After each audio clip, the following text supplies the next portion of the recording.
for me, it's like from the consumer standpoint, like, why do you guys drink carbonated beverages before you go work out? Like, I don't. No, that to me seems very odd. Well, Welcome to PricePlow.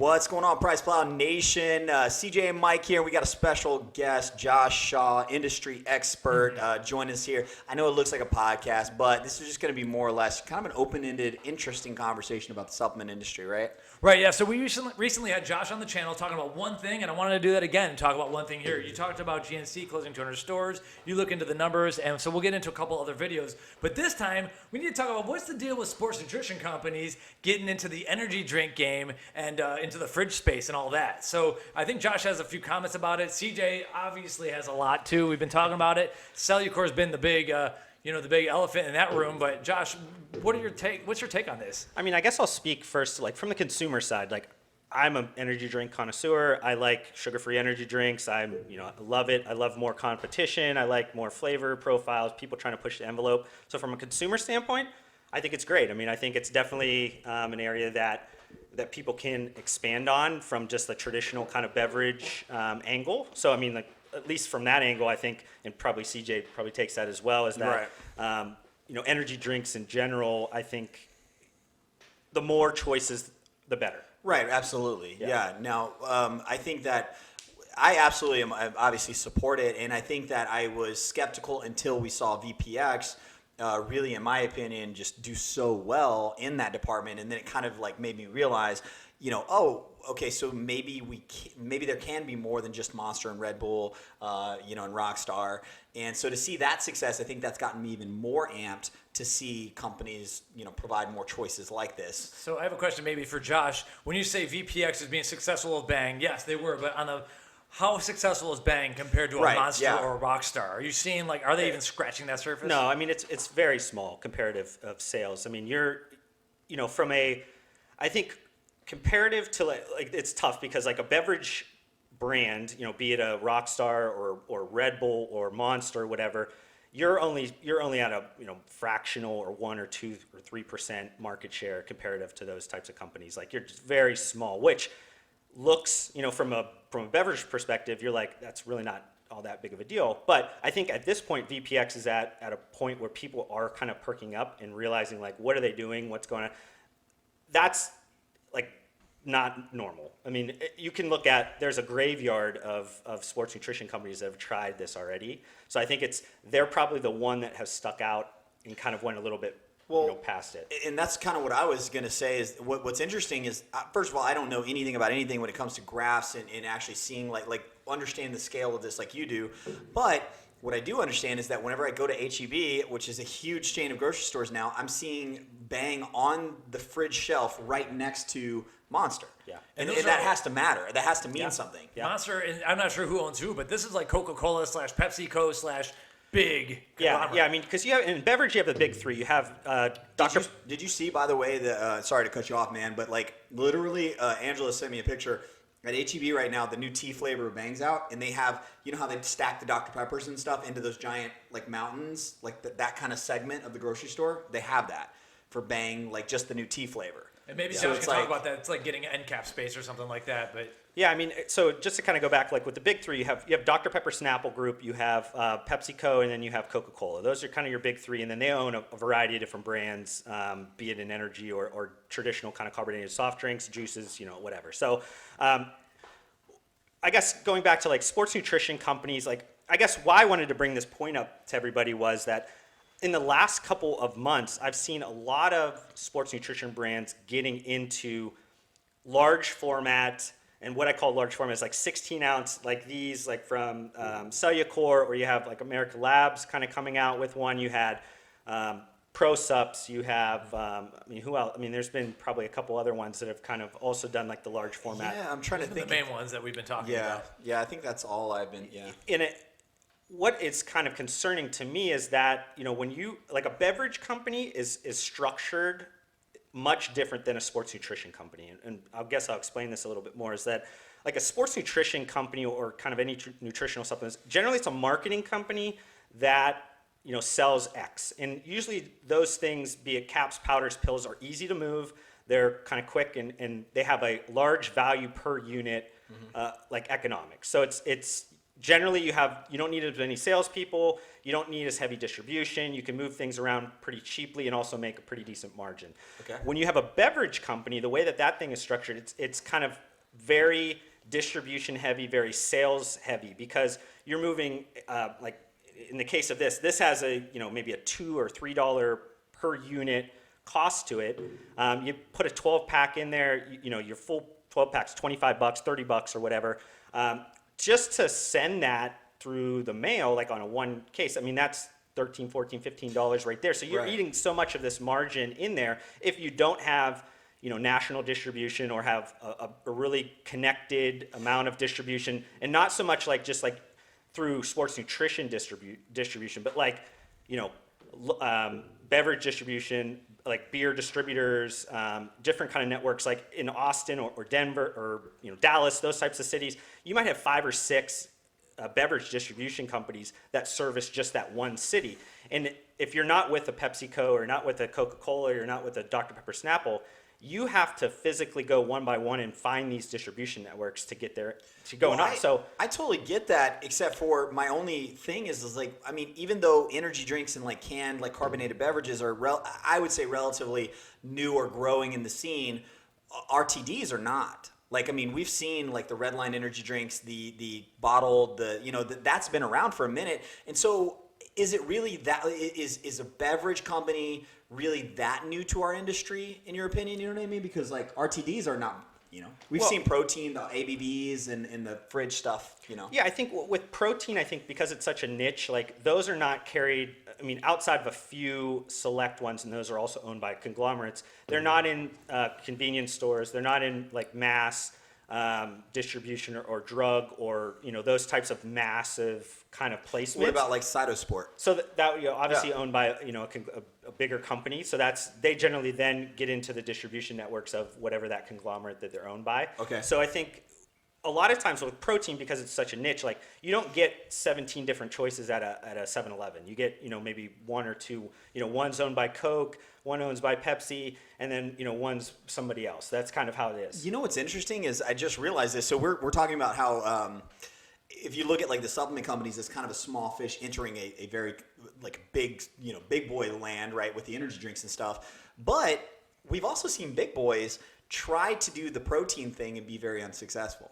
Mm-hmm. Like, you know what I mean? Like in my opinion, Monster is totally fucking that up right now. We'll talk about that at another point. But like, we've seen that happen. We've seen even Gatorade like tried, and they just can't really seem to hit it. Yeah, and I guess the point of this conversation is kind of like should you stay in your lane? I mean, you made the point. Should you stay in your lane or shouldn't you? I mean, I think that was going to be, yeah. These sports nutrition companies, be it Cellucor or America Labs or ProSups or whatever, they see a blue ocean. They see this area where they can take a little bit more chance or risk against traditional sugar-free energy drinks, because a Monster has 150, a Rockstar, they're all kind of smaller milligrams. Rockstar at 240. Rockstar is actually, some of the Rockstars are a bit more caffeine than Cellucor. That's kind of crazy. But anyway, yes, I totally get what you're saying. So in general, so they're looking at it and saying, hey, we could take a more aggressive spin to this category, and maybe we can get some traction in the market. I have no problem with that. Like, from a product development standpoint, there is some areas of opportunity there, and I think that, if you can exploit it the right way, great. My biggest concern usually comes down to more from how the company is structured. Most of these companies are not structured in a way that they have the sales team capacity or the operational capacity to understand how to move truckloads of things around like very efficiently. I think that's kind of where the issues kind of start falling in. And I think, with what I'm saying, I think a lot of these companies, you have to go back to like what is their aspiration of coming out with this?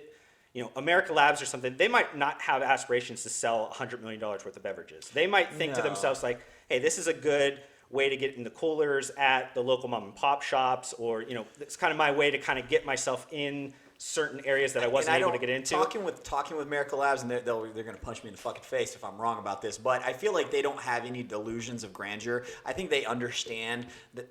I mean, in a way that they kind of troll. You know what I mean? And they're, first of all, awesome shit. And not to take away from the success of the company, because I like it. But I think that they kind of like being at the level that they're at, because it like kind of allows them a certain niche and a certain level. But I don't think that, I don't know, I didn't get the impression that they would want to scale to a NutriBullet size or even greater than that. You know what I mean? If the product's that successful, I'm sure they're not going to turn it down. But Right. yeah, I but don't think that's the that's right not, now that's not their conversation. plan. I think they just want to have a cool energy drink. And there's also a conversation to have in a few minutes or whatever about the pre-workout versus energy drink. And Right. Miracle Labs is going, they just want to have a better energy drink that's got a little bit more kick. So I think that's a good transition, because like that's what I want to know from you most of all is like, we sat down with Cellucor and Yeah.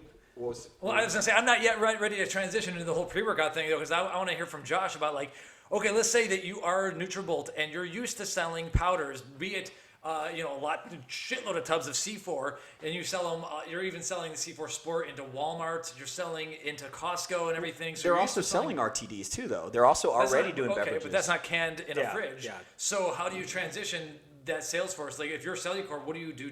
What do you have to do differently? And are they going to be able to make that transition? Can they do it with their existing sales force? Or So I think with like Cellucor or kind of NutriBullet, the parent company, I think they're probably better structured than a lot of the companies that kind of introduce one, kind of the other examples we use, because they do have food, drug, mass, convenience employees or management sales team that just deals with the Walmarts, deals with the 7-Elevens, deals with the Costcos, deals with a Walgreens, those types of customers, and they have the relationships. It's not going to be with the buyers that also buy the energy drinks, so they're going to have to, obviously deal with that. But I think a company like that has a little bit better chance of success in their eyes. I mean, Cellucor's level of success, like being a $300 million company, like they're not. If they sell $2 million of something, that's a failure. You know what I mean? That's not good. Mm-hmm. Where you have somebody like even like a ProSups or something, if they sell $2, $3, $4, $5 million worth of drinks, that's significant for their revenue base. That's a win. That's great. That got them into areas that they weren't originally in. So Cellucor, I mean, it's all mapped back to an aspiration level, like what's success, what's a win, what's a loss, those types of things. But I think what I'm most concerned about is people seeing, and kind of what your point was, CJ, about like it's really cool, I think, to have an energy drink or a protein bar. Like those categories are super cool. Like, you think there's going to be people that don't belong or like small enough that are going to overreach, and this is going to like stop. This is going to like. I think you're like if you are a little bit too kind of egotistical about your abilities to sell, it's going to really hurt you, because regardless of how good you can sell, like selling into a mom and pop shop or local this or that is much different than going to Walmart or going down to Bentonville and selling to them or whatever, because you're selling against the competition they have on their shelves. They have certain metrics like per square footage of like their profitability, turns, things that you don't normally have to deal with from a sales perspective that you are dealing with a mom and pop or anything like that. It's an elevated level that you need to kind of be at. And my biggest concern with these people or brands that want to get into energy drinks. What do you mean, you people? Oh, what do you mean? I mean, like, I think, like, from entrepreneurial, like, I root on every single person that wants to do whatever they want to do in life. I mean, I think that's great. But I don't want people to sacrifice, a brand that's going really well and getting some traction in their lane because they see something cool and shiny that they want to go after because they see the billions of dollars getting sold of sugar-free energy drinks, and it's the fastest growing energy drink category. It's, all these different kind of things you could look up through Nielsen or whatever from market data. Like, sugar-free energy drinks from every age demographic is the fastest growing, like, beverage category. I mean, that's what you want to go to. You see dollar signs, you want to go towards it. But unfortunately, if you get too big for your britches too early, it might end up crippling your company. Well, you know what I mean? Yeah. My thought is that number one, I think that VPX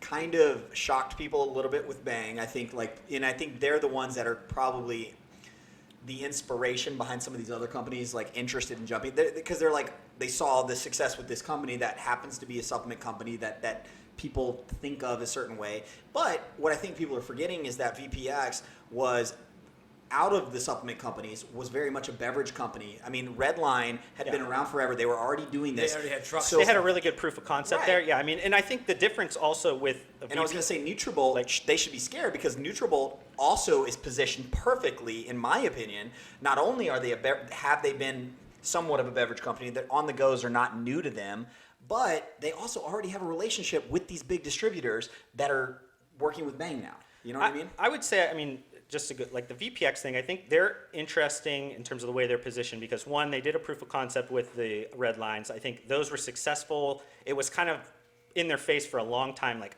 maybe they should be a beverage company.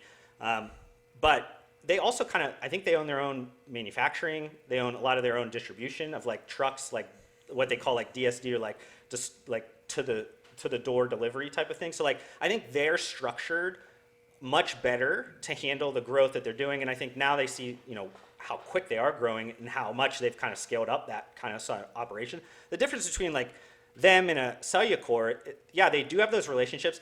I would argue that they're kind of soft, like they're mass drug, like club, all that convenience stuff. Like it's not at the level of like Iovate or Muscle Tech or whoever they're owned by now, or you know, some of those are kind of like they have so much of their product getting moved towards there. A Cellucor or a Nutrabolt, like they still do a lot of specialty. They still do a lot of Amazon. They still do a lot of direct type of stuff. You know, I would say that out of the ones we've talked about, they probably outside of VPX they have the best chance of success. But I don't know if like you know you should have all your eggs like in saying like they're going to win for sure. I just you know they definitely have some things they need to probably work on. Well, let's talk about the pre-workout, man. Are we ready for this, man? Like, because I think after listening to Josh, and even with the guys at Cellucor, like they made a good point regarding the pre-workout versus the energy drink, and I stood firm saying I think that the game is energy drink, not pre-workout. And we're getting in this like line of like what's what, but based off of what you're saying, I'm almost curious if maybe they're right about taking it towards the like pushing it towards more of a pre-workout to set themselves aside from these other big dogs. It's a niche. You know, it's a more of a niche than going right to the fridge space to be like Miracle Labs. They're like, fuck it, we're caffeine energy drink, and so they're going to sit right next to Rockstar. Who gives a fuck? But maybe that's not the game. Maybe that's the way to drown. Right. So what Cellucor is noticing, and they've pulled out some Red Bull employees and everything. I'm not sure if you know that, and I'm not sure if that's public, but it is. So they have stated that their data is kind of showing that like 37% or some percentage of energy drink users are then going and working out. And so they're like, well, why would you take a Rockstar to go work out when you might as well take something that's got a couple workout ingredients as well? And so I think they're attacking that market. And I'm wondering if they're shooting too small or if that's a good niche to go after. I mean, I guess it confuses me. For me, it's like from the consumer standpoint, like, why? Do you guys drink carbonated beverages before you go work out? Like, I don't. No, that to me seems very odd. Well, no, and that's been my criticism. I 100%. I sat with the guys at Cellucor and I said, look, I think it's a mistake. Like as an example, C4 has beta alanine in there. You know, I don't want. Is it necessary to have my face tingling in this? You know, in this energy drink? You know, going in and like doing the pixie dusting thing that Bang does, where it's like BCAAs and creatine across the thing. Like I feel like just go all in on the fact that you're just a caffeinated beverage that's kind of for work production or to go out with your friends or whatever. But at the same time, like if they're correct that there are people that I'm just not one of these consumers, does that make sense for them to go in there? You know, like I feel like RTD pre-workout RTDs are not brand new. And so now you're just making them carbonated. So I don't really get it. You know what I mean? Like I want to call this an energy drink. They want to call it a pre-workout. One thing I want to add though is let's say you've been drinking Rockstars all your whole life, and then someone throws you a Rockstar plus 1.6 grams of beta alanine, and you get a little bit of sensory tingling. That is a differentiator. Whether or not you're working out with it doesn't matter, but it still is a differentiator, and maybe they like that. And so I thought that was cool. The problem with what Cellucor is doing is getting specific in the product. We have reviews on this stuff. That product has 1.6 grams of beta alanine, which is what I like. No. It's got, we don't know how much is a prop blend or whatever. It's got enough beta alanine that I could barely feel but not be overwhelmed with. And that a new person who's new to that would probably be like, oh, that's interesting, but not enough caffeine. Then they have enough caffeine in this one, the ultimate, but then too much beta alanine. So, I just think they missed it. So I think what happened, like, okay, you take both these products. In my opinion, and again, I apologize. This is just my 2 cents on it, and what do I know? I think that they missed the department on either direction on these. When you compare these, this one over here, okay, this was actually the closest one to working for me because I thought, okay, I get it. This is an energy drink, and the problem is, the caffeine or the stimulant is basically the same or along the lines of what a Monster and a Rockstar is. There's a little bit of beta alanine, not so much that I get a lot of face tingles. So really, in my opinion, this should be competing against Rockstar and Monster, which I think does not stand a chance. That's my 2 cents. And why Bang's going to beat it? It's 100 milligrams more in caffeine. It's stronger. And I think that it's already more recognizable. I just don't think that this is – I think it's too weak and it doesn't hit the marks in the energy drink category. This one, now all of a sudden we do have enough stimulants, but you've also cranked up all the pre-workout ingredients. You got alpha GPC in here, you have beta alanine, that's the clinical dose, you have citrulline malate, and now you've made this to where it's going to cost me $4 or more to buy it, and I don't really buy it for a pre-workout. So I feel like, does that make sense? Like, Yeah, you no, get it where makes I'm saying? Yeah. I feel like I want down the middle. Yeah. I mean, this is the first time I've seen the packaging like in person. So, I was curious to see kind of their marketing copy and kind of how they've positioned it because I remember having a conversation with you guys and saying that you guys told me that they're positioning it as a pre-workout. So it definitely reads very much like that, which can be good for like from the pool perspective. I think if somebody grabs it off the shelf and they look at it and they have the time to kind of look it through, it might be appealing to them and they'll know what they're getting. The issue I have is that most beverages, especially these large format energy drinks, like a lot of it's grab and go. So you're at, like you sell majority of them through convenience, mass, drug, like those types of quick pulls where somebody's pulling something based around like what they know and what is common to them. And if you're going to buck that, you then get into a point of like having to educate people, which is never a good position to be at, especially like at such a large company. Like they'd have to spend so much to get the education out there to get the level of pull off the shelf that they need. Well, it's like they're trying to actually say, because I actually, in my opinion, I kind of criticize or question at least why call it C4. And one of the reasons they said that was because they've already basically created the demand that's so recognizable that they think that basically the people that are already buying Rockstars off the shelf already know what C4 is and they're going to grab it. I would agree. There's probably a lot of crossover on that. I think the C4 name is actually extremely strong from like a product equity name, brand name type of a thing. I mean, if you look at it just from like even non-workout people, if you say C4, they recognize that. I think it's one of those like that you could kind of put on the pantheon of sports nutrition kind of brand names that people realize like what it is. It's like today's era's Inno Explode like or something. Inno Explode, yeah. like Hydroxy, like things that like kind of crossed over into more mainstream. I think they've kind of gotten to that point. So I could see why they want to use that name. I think to your example, like I think it is an easy difference grabber if people are already picking up a Rockstar. Like it's easy for them to move over there. I like. For me, like from a merchandising standpoint, I like the yellow and kind of all this. I think the flatness of this, like you got to think about energy drinks. Like this is not going to be, it's probably going to be like on a shelf in a store that's lit up in a certain way, or in a cooler or sort like that to me, like the other one, I just don't really see that. We have working out very well. have poor lighting in here, and that might be a good example though. Not to insult your pad, because So honestly, I see it, but yeah, no, for sure. Like from a cooler perspective, in or a like a cooler- shelf, like from a merchandising perspective, it's tough. I mean, I like from a design aspect, like I like that kind of color combination, but it doesn't really work for like a beverage. Yeah, to me, I don't. No, I kind of agree. I actually had said that I think they nailed it on the packaging, especially with this one, because if it's sitting next to one of the other ones, you cannot help but look at it. No, you're and even when picking that up. even when you pick it up, it's beveled. I mean, you have this whole, and I do think that consumers like energy drinks are also kind of it's a style, in addition to something that you like. It is. I mean, true. dude, Monster, they put the white Monster is like the most iconic Monster in my opinion now when they did the Pure Zero white Monster. And it's a beveled can that almost has like a tribal all down it. And it almost just became a cool thing to hold or to have. Yeah. And I feel like this hits it. I think this is cool. Like it's kind of recon. My problem with C4 Ultimate is even though I like the dosing and everything, I don't think that we're ever going to see this in a mainstream cooler, in my opinion, because I think it's going to be too expensive. I think it's too much in the pre-workout department that I don't really get this. I don't get this. And so I think that's why Josh is here to see like This even has Alpha Yo in it. We're so into like the sports nutrition market, and I'm not even a fridge buyer as it is. So like I have a tough time speaking of it, but I just don't think that this is what the demographic really wanted. I mean, I guess to end this topic, like I think a lot of these sports nutrition brands that are moving into what I would consider like functional food and beverage, bars, drinks, those types of, why they're doing that is because like the category is morphing in a way that is pushing people towards more functional foods. And I think that these entrepreneurs are seeing that as a trend, and they realize, hey, to be a big player in, be it Europa Sports Distribution Network or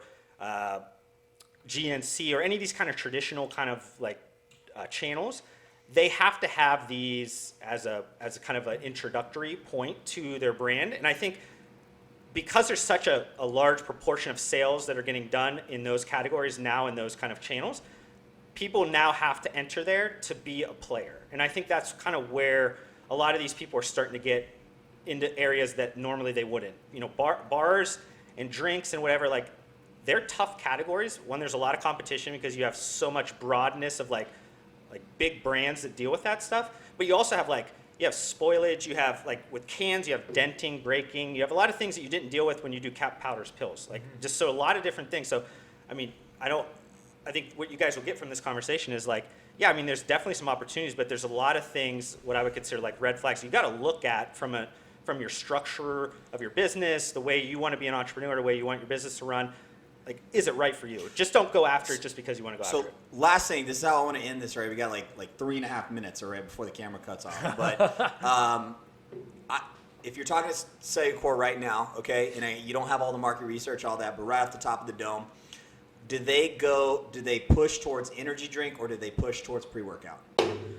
I mean, I think from a sales perspective, you go energy drink, because I think when you're in a meeting with a buyer from whatever kind of mass drug, food, whatever, it's going to be hard for them to wrap their head around, like a beverage guy to wrap their head around what a pre-workout is and how do you position that in a cooler or in a shelf or whatever. Yeah, if you're owning a gas station, you're justifying buying this to put it on the whatever that buyer is, their main job is to get the most amount of profit out of that square inch of shelf space, and for them to take a risk on whatever kind of new category you're trying to create, it puts them in a risky position as well with their bosses or whatever. So they're looking for things they know are going to pull heavy. And if you're trying to sell them on something that's totally different, you better really have a good story to tell to make sure that they feel comfortable taking that risk.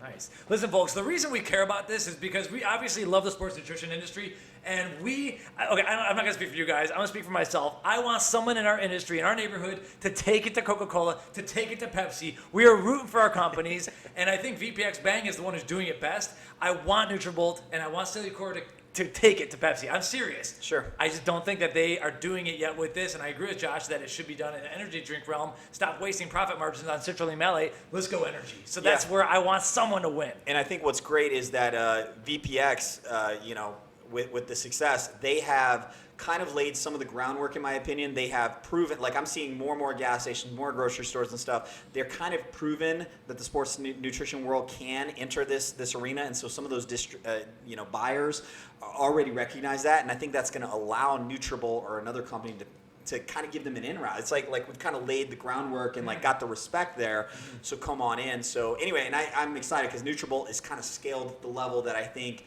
might be powerful enough, and in combination with some of these others, who knows? It's also kind of a local company, kind of. I mean, yeah. That's true. Yeah. That's right. Hell awesome. Yeah. Awesome, guys. Well, thanks for tuning in. Be sure to subscribe to the channel. We got more stuff coming with Josh, our industry expert, because he's a lot smarter than we are. All right, we'll see you. We're coming after you, Coca-Cola. Welcome to PricePlow.